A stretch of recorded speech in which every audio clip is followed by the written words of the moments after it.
Hello and welcome to the Financial Wellness Hour. I am your host, Hirsch Serman, and I'm happy that you're joining us on WGSN-DB, the Going Solo Network. This show is for those who are wanting to learn more about creating financial wellness, and we're going to look at different life cycles, and we're going to explore them both financially and emotionally, because personal finances are actually more about your emotions associated with your finances than the money itself. The other piece to that is the healthier we are emotionally, the better prepared we are to make financial decisions as well as other decisions in our life. And even though we might be a little general, we'd love to hear from you. So please reach out to me through my website, lifecycle.financial. That's lifecycle.financial. Or you can post your comments on YouTube, on Facebook, or anywhere else you might be listening.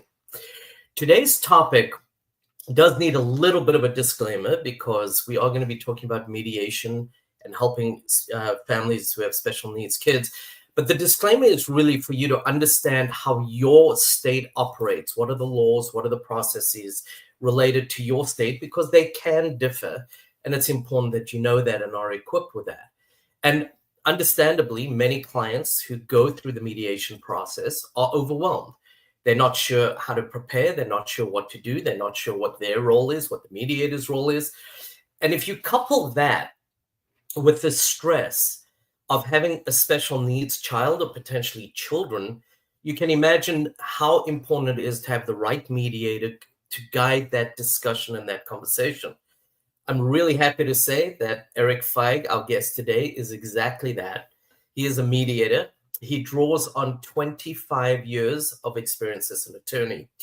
He has a very calming mannerism, very child-focused, and is very compassionate as a person as a whole. Erik works really to help couples create a more positive outcome for their divorce, but at the same time, it helps them to align with one another. So many people focus on that deadline or that final line of signing the settlement agreement, but co-parenting and working together as a team is going to go on forever with your kids. And so it's so important to align and really learn the lessons that maybe we hadn't learned before. Erik, it's a pleasure to have you on the show. Welcome. I'm so glad you're joining us. Thanks for having me, Hirsch. I'm so glad to be here. It's this is such an important topic because I think that there are not always enough resources around this. And I'm going to ask, if you don't mind, kind of starting us off with a little bit of your story so that the listeners really understand where your passion comes from. Sure. And I think that's an important starting point. I came to the work that I'm doing now first as a parent. I have 3 kids. My oldest is going to be turning 21 soon. I have a middle that's about 17, youngest 14. Small, medium, and large, we like to call them. All 3 of them are neurodivergent, and they are neurodivergent in ways that are different from each other as well. So we've been doing this in my family a long time, trying to keep them on track and trying to keep us as parents on track with each other so that we could support their needs. And this is something that has been an active process. That's the only way I could describe it. There's nothing passive about it. And for men like us, for many parents who have kids that are complicated, it can feel sometimes overwhelming. It can sometimes feel all-consuming, and it's for them. Everything we do is for them. And everyone is different and with a That's different it. need. Everyone is different, and so that led me to the work of being a mediator, which was looking at what it takes for us to stay on track and realizing, we all need our resources too as parents. We have so many, especially now as things have improved over the last number of years. We have so many resources that are available to support our kids. We have a lot of resources to help us as parents to support them. There's far less, when you think about it, that are there to help support us as the parents to stay on track with each other for them. And that's what I do. And that's so important. As I said, this is a time to role model. This is a time to learn. This is a time to get used to a new dynamic. There really is a lot going on. And if you aren't sometimes helped and shown those tools, that becomes quite an issue, you know. And you said, you know, you use neurodiversity, and over time we've seen more research around this. Can you share a little bit about what neurodiversity actually is? Because that's going to be quite pertinent to some of our discussion today. So letting people know and understand kind of the framework of what we're talking about as we go forward. Sure. And there's a lot of labels that are used, Right. some of them positive, some of them not so positive. When I use the term neurodiversity or neurodivergence, it's giving a sense to the fact that our kids are, sometimes we say, differently wired. They experience the world differently than some others, but the term is really there to really be almost like an umbrella to describe all the different ways we interact with each other, interact with the world around us, both how we take things in and how we put things out, and where it's based on neurology, on our wiring. I'm oversimplifying it, but that's the basic idea. And when you have kids that are neurodivergent, there are things that they are doing or that they are experiencing that may be a little bit different than the way that than folks that are more neurotypical will be experiencing them. And we have to take that into account, into how we support them, how they learn, how Right. they express themselves, and just get through the day. And it's interesting. I mean, you said you've got more than one child, and you kind of look at a family sometimes and you look at how vastly different kids can be, right? They grow up in the same home, basically the same environment, probably the same school, and yet the way that they are so different. And sometimes we just chalk it up to that's the oldest, that's the youngest, that's the middle, whatever it might be. There could be so much more going on, is what I'm hearing. Is that correct? And being able to identify that and work with that becomes very important. I think it's a fair statement, Hirsch. And I think some of it is being able to say, yes, everything you just said is accurate. Then you add another layer on top of it. So it's yes and is how I would look at that. Okay. They are all different, Yeah. and they have other challenges. They have other strengths. They have other opportunities, and they have other needs that perhaps other kids might not have. I like that. I like that framework and being able to think of it that way. Because if we think about ourselves, we have needs that other people don't. It's the same with our kids, I guess, as well. And sometimes we don't always think about it that way. So, I think so it's why? important. Go ahead. Go ahead. Oh, I'm sorry. I was just thinking it's important to think of it as these are differences, Right. and differences can be, they can be positive. Some of them can be more challenging, but they are differences, and they deserve recognition, and they Right. deserve attention. And I think that's part of the key, especially, as I said earlier, kind of in my intro, sometimes, and rightfully, we are so wanting ourselves to be okay. Is somebody going to love me? Am I going to be okay financially? All the things that people go through in a divorce. And sometimes it's easy to forget the attention that our children need because we are focused on other things. So I think those are all very, very important pieces. And I think having someone like yourself who can bring that discussion back, and we'll get more into that, but I think that's an important piece for people to remember, is working with somebody who has that priority can help as they go through their journey as well. So another question that's coming up is, why is mediation helpful for families with special needs, children, if I can call it that, no matter what stage they're in? And that's the part I think sometimes people think, oh, I go to mediation to get divorced. There can be other areas, other stages, that are needed. So what are some of the challenges and opportunities that each stage might present as you go through them?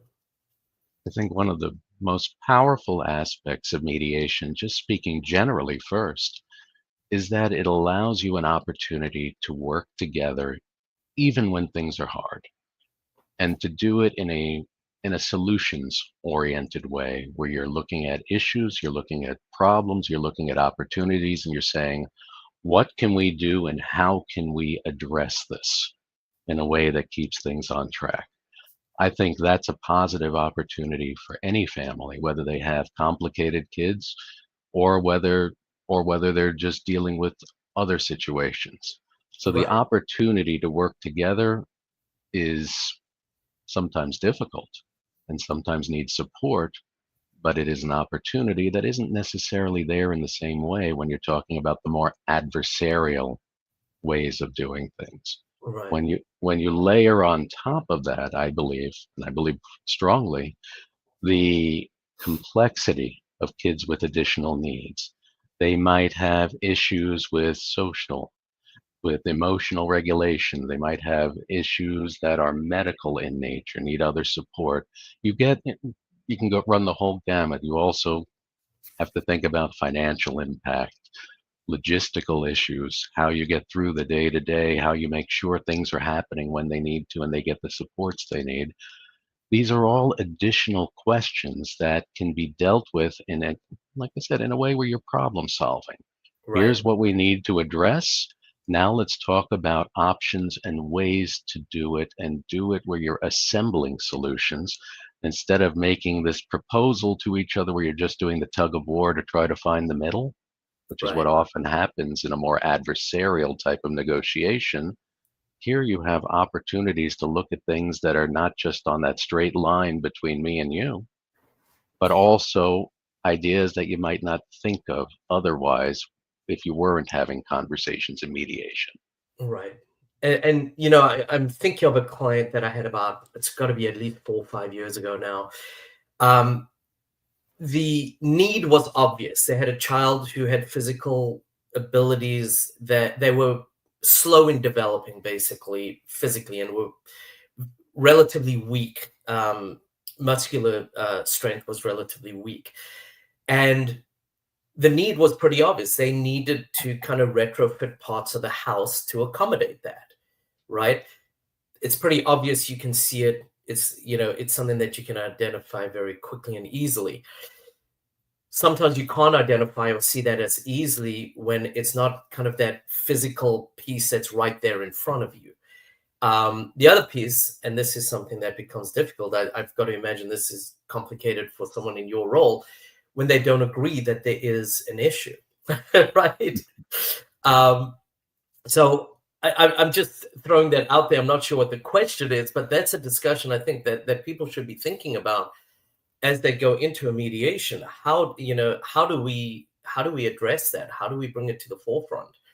Any thoughts as I'm speaking through that? I mean, I, I think I think that's an issue that comes up more often than we realize is even being able to define what is the need. Are right, we in agreement about what needs to be done? That sometimes is an area of conflict.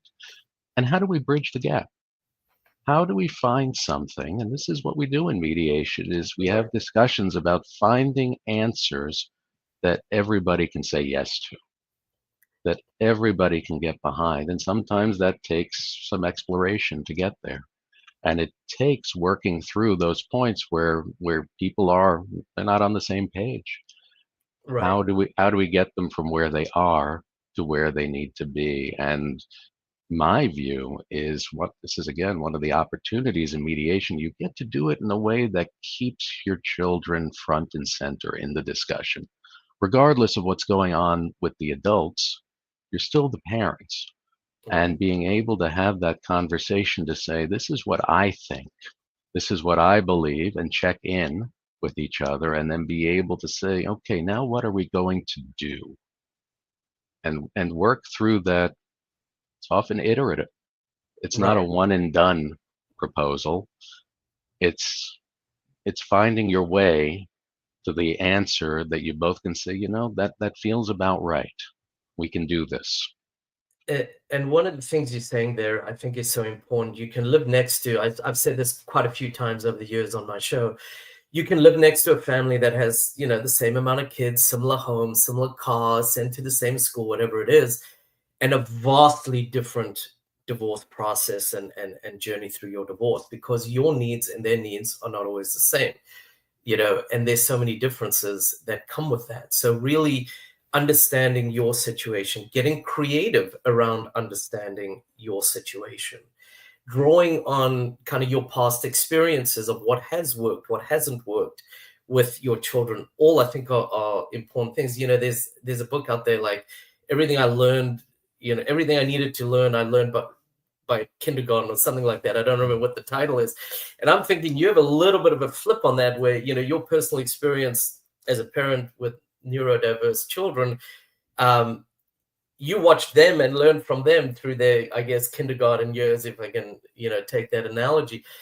Talk a little bit, you touched on it, but talk a little bit more on how this has influenced your work, how you can relate to people maybe in a way that some other mediators, I don't know that they can, because they've never really experienced it in the way you have. Look, we all talk about the mileage that took us to get to where we are. Right. So in our family, just to give a couple of examples, my kids, I mentioned that I have three different ages. They've been at three different schools for almost their entire school lives. So we've been managing three different schools, three different locations, the logistics of doing that, the logistics of each of my kids having different supports that they've needed along the way. We have some diagnoses, for instance, that overlap, like ADHD. We are an ADHD family, but we have others that my kids have differences from each other. So what they need, whether it's an academic support or it's something to support a learning difference or an expressive language issue, they've all been different. And each one has required us to be the managers, the co-captains, if you will, of making sure that everything gets done, everything gets scheduled, everything gets taken care of. They get to where they need to go. We get to where we need to go. And as a family, keeping all of that moving forward in a way that, again, keeps them on track. And that also leads to the other piece, which is as they get older, the needs, the supports, the opportunities, the strengths, the challenges, all of those change. So it's not like it's a static thing where you make a decision once and you're done. These are issues that you're dealing with over time and as they change over time. And I think that's another aspect of this that is so important, is that mediation also gives that opportunity to learn when you're in conflict with each other. And let's say, as we're talking about getting divorced, you're learning to cooperate. Right. Even with the divorce, even when you're getting apart, you're still learning to work together in a way that's functional and keeps them front and center and sets them up for what comes afterwards. So it's ever evolving, it's ever learning. And I think that's a big, I guess, expectation that should be built as, parents are going through this. Or at least an understanding from their side, and to understand they need to be a little flexible. Sometimes, we're not always as flexible as we could be as people, but I think that's an important thing to remember is, the flexibility is going to work all the way through for the children, for the mother or the father, for yourself, etc. I think these are all pieces. And I think having somebody like yourself guide who's experienced a lot of this, understands this. We spoke about also a little bit earlier about there are different stages. It doesn't have to be because we want to sign on the dotted line that we have to go through mediation. This can be something that happens 5, 6, 7 years later. And you might just need somebody to guide that conversation to help you through. It doesn't have to specifically be through a divorce process. It could be, parents who are staying together, but they're not sure how to navigate something. There's so much to this. And it's, as you said, somewhat atypical. So I don't know that there are resources out there to kind of help you as a guide in the way that we wish we had. So I love what you're doing. I think it's amazing, quite honestly. Can you share, we do have to go to a break in about 30 seconds, a minute. Can you share just how people can get in touch with you to learn more, as well as to maybe speak to you about learning more about your services? Sure thing. My website is my business name, which is www.feigmediationgroup.com. My email is Erik, ERIK, at feigmediationgroup.com. It's spelled FEIG, Mediation Group.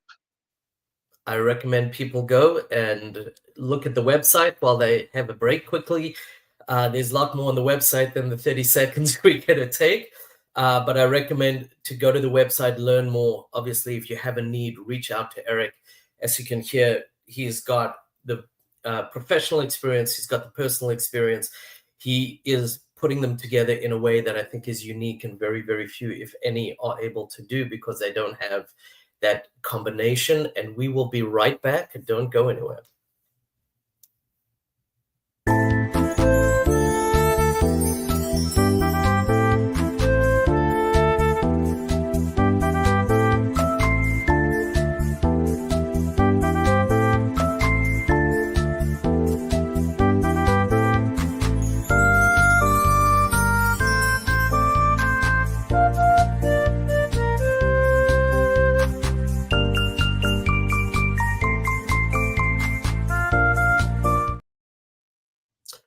Hello and welcome back to WGSN-DB, the Going Solo Network. I am your host, Hirsch Serman. We're speaking with Erik Feig today on mediation support for parents of special needs kids. I think, quite honestly, although we're speaking special needs, any kids need help and can take advantage of this. As I always do, I want to just recap a few of the things. I did not get them all down, but I will try. Erik shared about his background, about his children, about their family dynamic of taking care of that ever-evolving family need, or the children's needs, as well as the family, because it's also not just the group, but individual needs that play in there, and how that's brought in the understanding and the thought process and the creativity of getting it done. I think that is just a huge piece to, the background of what you bring into work every single day. I liked the way that you said the solutions place.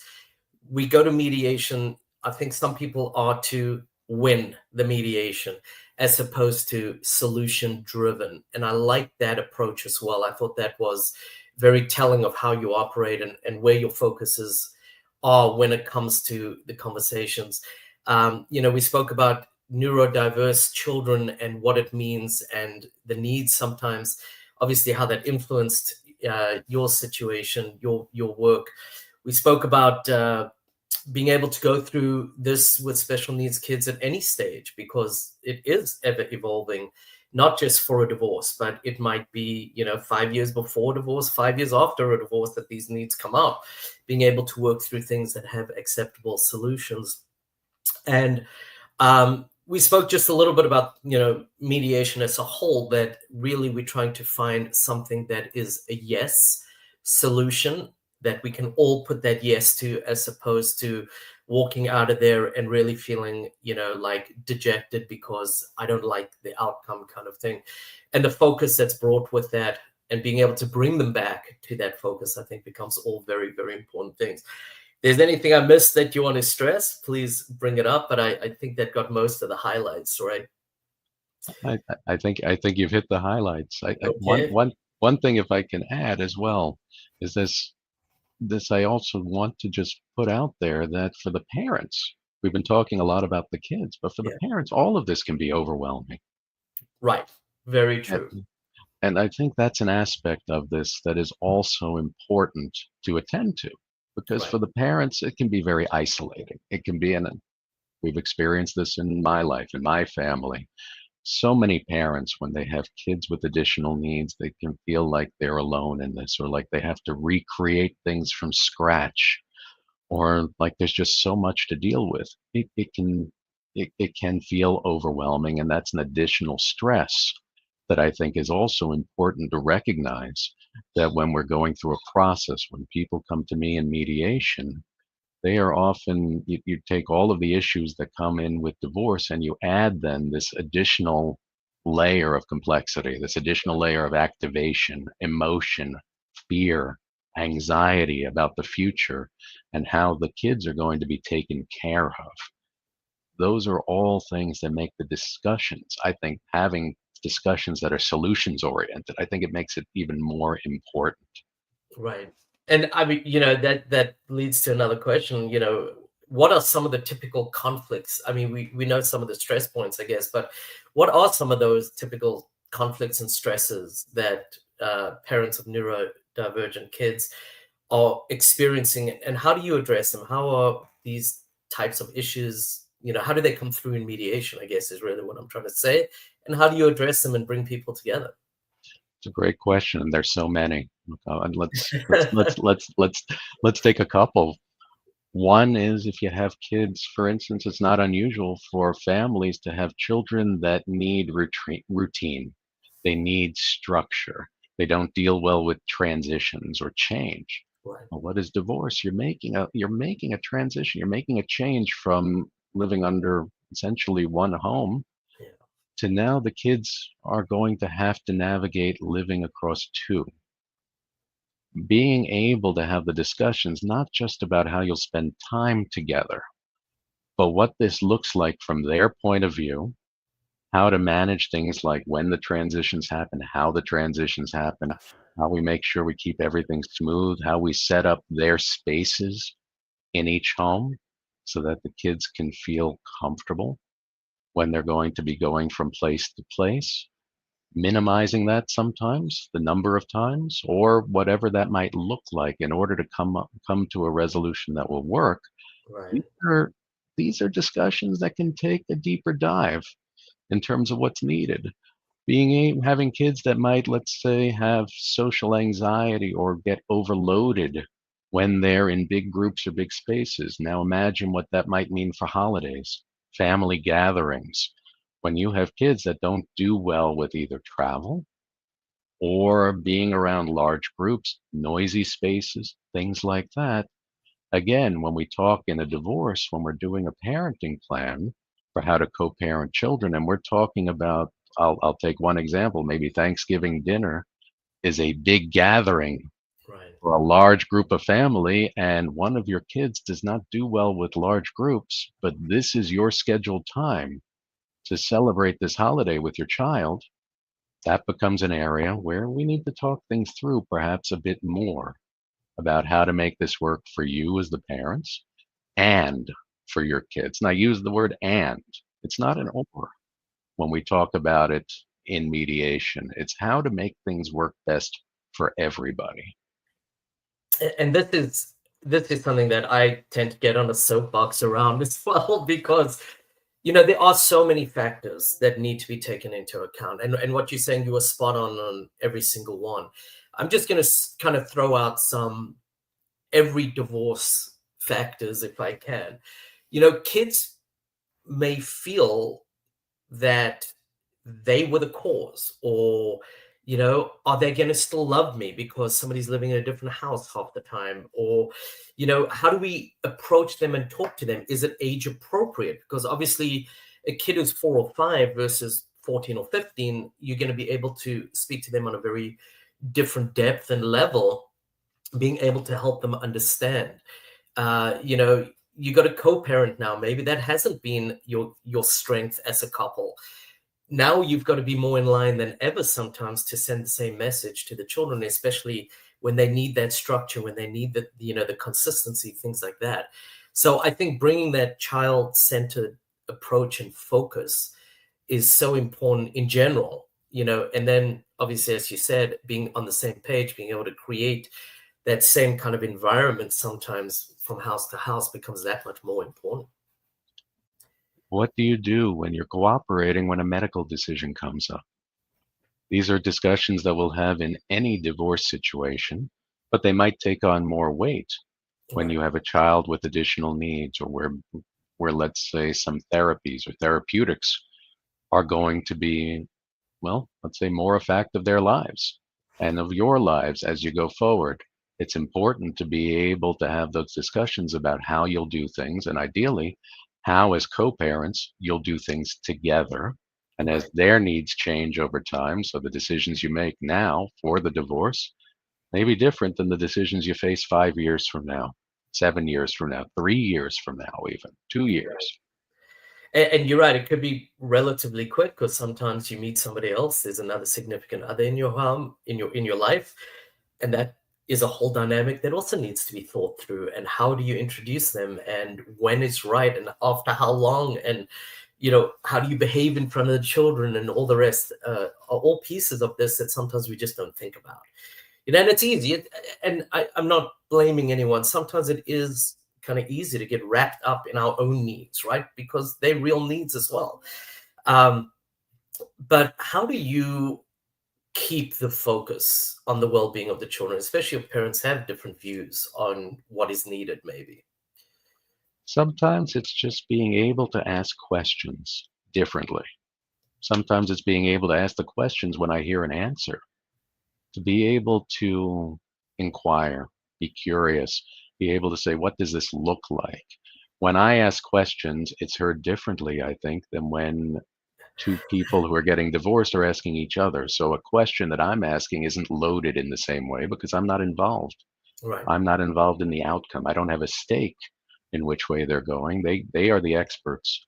They make all of the decisions that might be heard as an attack from the person that you are divorcing may be heard very differently when it's framed by me as Right. something to talk about. And I think, again, it's being able to slow things down, lower the temperature, and be able to get past the conflict and being reactive to each other, which isn't just for families with special needs, it's for any family that I think is divorcing. This is something that can be an issue.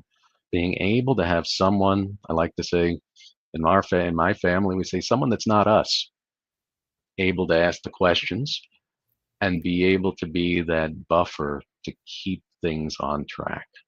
I call that the mom effect. Your mom can tell you something 100 times, and a stranger comes in and tells you the same thing, and they're a genius, right? It's the same kind of idea. But I think, one of the things I think, I'm a trained mediator. I don't practice as a mediator, but I did it really more to prepare my clients going to mediation. And one of the things I tell them is exactly what you've just said. Sometimes it's very threatening when spouse A says something to spouse B, or it's perceived that way, even if it's not, as opposed to being able to have it come from the mediator. So if you do have concerns, those are things you do need to bring up. I want to bring this up. I don't know how they're going to react. Can you be the one to think about how that comes into the conversation? Those pieces of information, I think, can help your mediator by highlighting, sometimes the tension that has been in that relationship, or what might be, so to speak, pushing buttons or things like that, that they can formulate thoughts on how the discussion can involve and incorporate that, but not be, a threatening or challenging approach to that. You're the expert on this, but that's how I prepare clients in some ways. I mean, what would you say about sharing their concerns and expectations? I think it's part of the process. I think it's important so that we can have the discussions they need to have. Right. If we're not able to get at the heart of things and be able to have conversations that are difficult for them, then we're missing opportunities, I think, to help make things better for Right. them. Right. And I think your point is spot on, Hirsch, in terms of them being able to raise it. This is something where I tell the families that I work with, this is a conversation, not just between the two of you, but I'm facilitating it, I'm helping with it, and you're also communicating with me about what's important. And if there's something, sometimes we do a little bit of coaching along the way Yeah. about how to bring things into the discussion in ways that are constructive. And that's the part I was talking about earlier, the roles that people play. Sometimes we take it all on ourselves going into a mediation or a client. I know clients of mine have. You don't have to. You do have somebody there to guide the conversation and help help them guide that conversation is really what I try to position it as. We've spoken so much about it being revolving this mediation and divorce, and I just want to end with, mediation is not just for divorce. There's so many areas in it. I'm going to ask you to touch on kind of some of the issues you see maybe outside of the divorce process, just so people get an understanding that might be helpful for them to resolve some of the issues in their lives. I appreciate you raising that, Hirsch. Look, for parents who are together, we're still going to get stuck sometimes, Right. whether you're together, whether you're divorcing, whether you're divorced, it's going to happen. We're going to have different views, different ideas, and sometimes those discussions can get sticky. Right. So whether it could be for if they're together, it could be a medical question.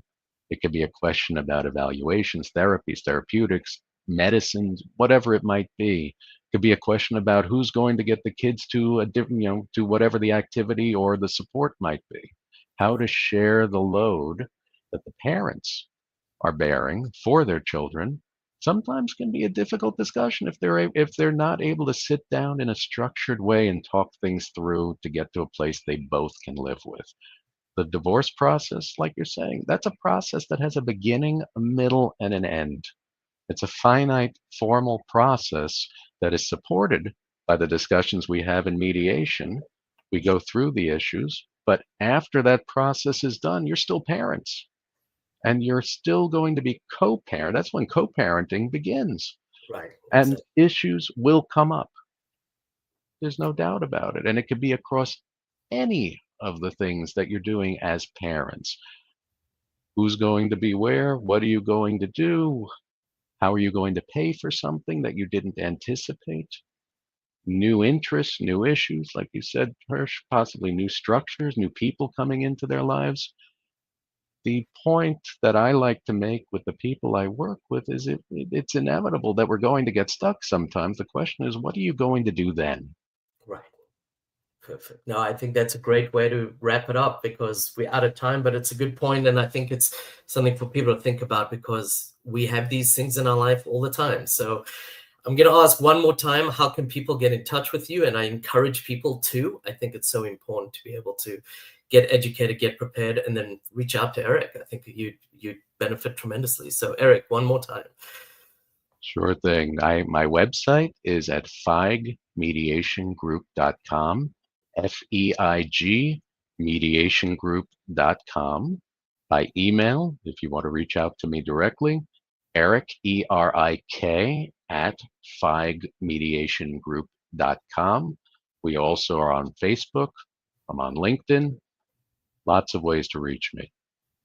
And I encourage you to do so. I really do. And thank you for bringing all these insights and thoughts and creativity and your personal experiences. Not everyone wants to share those either. So I appreciate all that you brought to today's discussion and putting it together so easily. And I think in some ways, practically, that people can really, listen to the show and go, I can do that. I can really put that into play today. So I love when we're able to do that. And I am Hirsch Serman, your host for the Financial Wellness Hour. Please reach out to me through my website. That's lifecycle.financial. Again, lifecycle.financial. Thank you to Cece for all your behind-the-scenes producing of this show. It's always so easy to do my job. Erik, thank you again, and I look forward to you all joining me on the next show. Have a great rest of your week. Thank you for joining us.